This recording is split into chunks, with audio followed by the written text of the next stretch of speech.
جو لوگ بھی رزق میں وسعت یعنی رزق میں بڑھوتی چاہتے ہیں، یا رزق یعنی آپ چاہتے ہیں کہ ہمارے انکم کا جو ذریعہ ہے، یعنی آپ چاہے کمپنی میں جاب کرتے ہیں یا کسی دکان پر، یا آپ ریڑھی وغیرہ لگاتے ہیں، یا آپ کچھ بھی کرتے ہیں، یعنی جس کے ذریعے آپ پیسہ کماتے ہیں حلال طریقے سے، آپ اگر یہ چاہتے ہیں تو اس پیسوں میں مزید برکت ہو، اللہ تعالیٰ میں اور اس میں برکت پیدا فرما دے میرا رب، تو آپ کو یہ عمل کرنا ہوگا۔ سرکار غوث الاعظم دستگیر رضی اللہ تعالیٰ عنہ کی زندگی مبارکہ اور بھی بزرگوں کی زندگی مبارکہ سے یہ ثابت ہے۔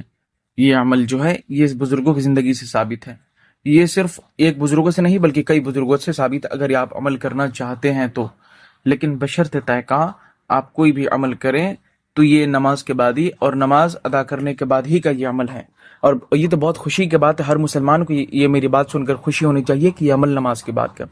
چلیں اگر آپ پریشان ہیں، حالات ڈاؤن ہیں، تو انشاءاللہ تبارک و تعالی یہ عمل ضرور سنیں، اور سننا نہیں ہے اس کو بلکہ آپ کو سن کر کرنا ہے، سننا نہیں ہے یہاں پر سن کر بلکہ آپ کو کرنا۔ انشاءاللہ مجھے امید ہے کہ آپ کریں گے۔ رب کی بارگاہ میں یہی دعا ہے، رب کریم ہم سب کو بولنے سے زیادہ عمل کرنے کی توفیق اور رفیق عطا فرمائے۔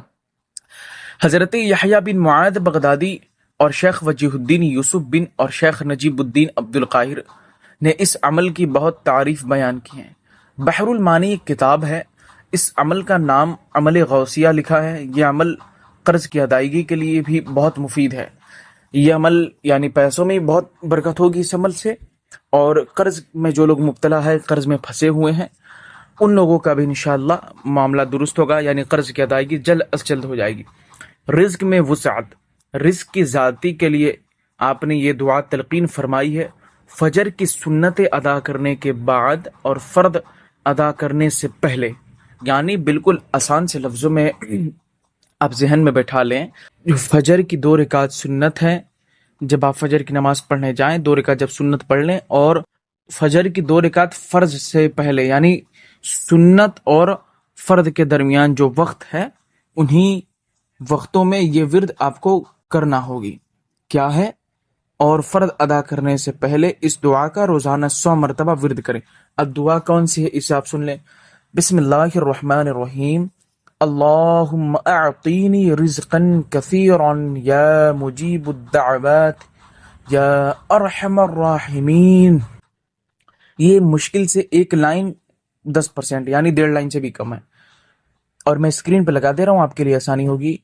اس کو آپ کو اپنی انگلیوں پر گن لیں، آپ تسبیح لے کر بیٹھتے ہیں تو وہ بھی ہے، تو موبائل میں بھی تسبیح آ گئی، آپ کسی طریقے سے بھی آپ کر سکتے ہیں، اور پھر اس کو آپ 100 مرتبہ پڑھیں اسی طریقے سے۔ اللہم اعطینی رزقا کثیرا یا مجیب الدعوات یا ارحم الراحمین۔ انشاءاللہ تبارک و تعالی کثیر رزق ملے گا، بہت رزق میں برکت ہوگا، مجھے اپنی رب کی ذات پر یقین ہے۔ اور آپ کو عمل کرتے وقت رب کریم کی ذات پر اتنا یقین رکھیں کہ جو رب ان ظالموں کو، جو رب ان مشرکین کو، جو میرا رب ان بدبختوں کو جو گستاخی کرتے ہیں، ان ظالموں کو جو مذہب اسلام سے تعلق بھی نہیں رکھتے اور برائی کرتے ہیں، اللہ تبارک و تعالیٰ جب انہیں اتنی ساری چیزوں سے نواز دے رہا ہے، انہیں ساری چیزیں عطا کر دے رہا، تو ہم تو اللہ تبارک و تعالیٰ کے چھوٹے سے گناہگار، سیاہکار، بدکار بندے ہیں، اور رب کے محبوب کے امتی ہیں، تو مولا ہم پر کتنا کرم فرمائے گا۔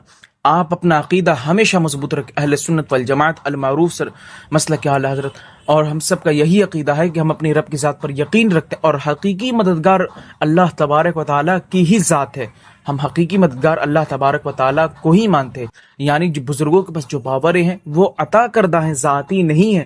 اگزامپل کے طور پر آپ کو اگر آپ کو اللہ تبارک و تعالیٰ نے بہت ساری پاوروں سے نواز دیا، پھر آپ جس کو جو چاہے دے، جس کو جو چاہے بانٹے، جس کو جو چاہے نہ دے، تو وہ آپ کا ذاتی طاقت نہیں ہے، ذاتی پاور نہیں ہے، وہ عطا کردہ ہے۔ تو ہم بھی یہی مانتے ہیں کہ بزرگوں کے پاس جو پاور ہیں وہ اللہ تبارک و تعالیٰ کی جانب سے عطا کردہ ہیں، تو اس پہ ضرور عمل کریں، انشاءاللہ آپ کے رزق میں مزید برکت ہوگی۔ جو لوگ قرض میں مبتلا ہیں انشاءاللہ ان کی قرض کی ادائیگی بھی ہو جائے گی۔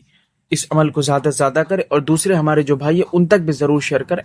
دیکھیں اگر آپ ثواب کرنے سے شیئر کرتے یقیناً آپ کو اس کا اجر ملے گا۔ اگر کوئی شخص کرتا، میں یہ نہیں کہوں گا کہ آپ سبسکرائب کریں، یہ مجھے پسند نہیں ہے، آپ کریں گے تو ٹھیک ہے، نہیں کریں گے تو بھی ٹھیک ہے، کیونکہ یہ آپ کا اختیار ہے، آپ کی مرضی ہے، کسی کے کہنے پر ہے، کسی کے سننے پر آپ کو کرنے کی کوئی ضرورت نہیں، آپ کو اگر پسند آئے۔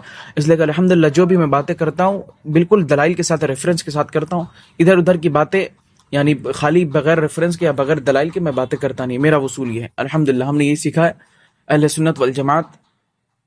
اور میں سمجھتا ہوں کہ اور یہ طریقہ ہر انسان کے اندر ہونی چاہیے، جو باتیں وہ کرے بالکل دلائل کی روشنی میں کرے. بس آج کے لیے اتنا ہی. السلام علیکم ورحمۃ اللہ.